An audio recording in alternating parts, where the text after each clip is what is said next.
ልብስ አዋቂ ጃሂል ምን ነገር የለም የሸሪዓ ልብስ ለበሽ የተባልሽው ሴት በመሆንሽ ብቻና ብቻ ሌላ ነገር አይደለም ሴት ስለሆንሽ ብቻ ሌላ ነገር አይደለም ስለቀራሽ ስላልቀራሽ አሊፍንም አትወቂ ሴት ስለሆንሽ ብቻ ትለብሻለሽ ባንቺ የተነሳ ሰዎች ወንዶች ተፈትነው ጀሃነም እንዲገቡ ደስ ይልሻል ወንድሞች ወደ ጀሃነም እንዲሄዱ ብትለብሺ ይፈተናሉ እንደ ብሎ ይፈተናሉ ይባስ ብሎ ተቀባብተሽ ትወጪ ደግሞ አስበሽ ሆነ አደጋው እስኪ ሰው ያንቺ ወንድም ለምሳሌ በአንድ ሴት ተፈትኖ ጀሃነም እንዲገባ ደስ ይልሻል ያንቺ ወንድምሽ የእናት ያባትሽ ወንድም ተፈትኖ ጀሃነም ውስጥ ቢማገት ቢቃጠል ደስ ይልሻል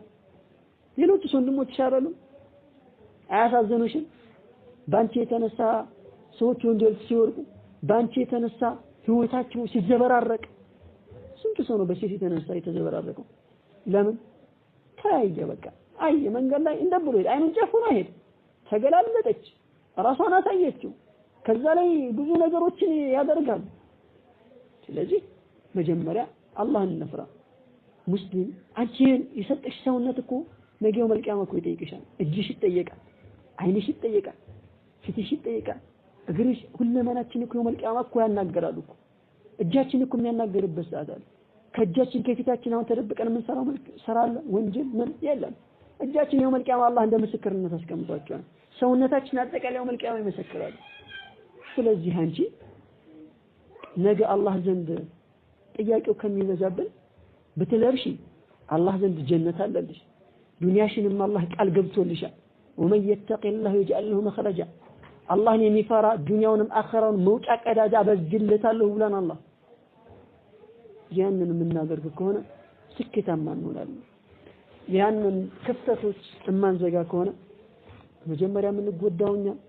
ጉዳቱን ደግሞ ከኛ አልፎ ተርፎ ማህበረሰቡን ይጎዳል ሀገር ይጎዳል ስለዚህ አርአዎቻችን እናስተውላቸው ተገላልጠው የሚሄዱ ሚዲያ ላይ መድረክ ላይ ቀረቡ ሰዎች እንዳንሸወድ በእነሱ እነሱ የተዘጋጀላቸው አላወቁትም والله ስላላወቁትም ነብዩ ሰለላሁ ዐለይሂ ወሰለም ተናገሩ لو تعلمون ما علمتم لضحكتم قليلا ولبكيتم كثيرا والله የማልቆም ብታቁ ብዙ ያለቀሳችሁ ትንሽ ነበር መስቁ ተቀጣ ብዙ ነበር አላህ እንደኛ ለምን ነብዩ ሰለላሁ ዐለይሂ ወሰለም የጀሃነም አሰቃቂነት አስከፊነት ባይናቸው አላህ ሳይቷቸዋል ጀሃነም ሲሉ በጣም ነው ያለቀሱት አላህ እንደኛ ማን ነው የሚተርፈው ብሎ ስለዚህ እኛ እንዳንሸወድ ሞት የበዛበት ሰዓት ነው ፈተና የበዛበት ሰዓት ነው አኺረ ዘመን ላይ ያለን ሰዎች ነን የውመል ቂያማ የደረሰበት ሰዓት ነው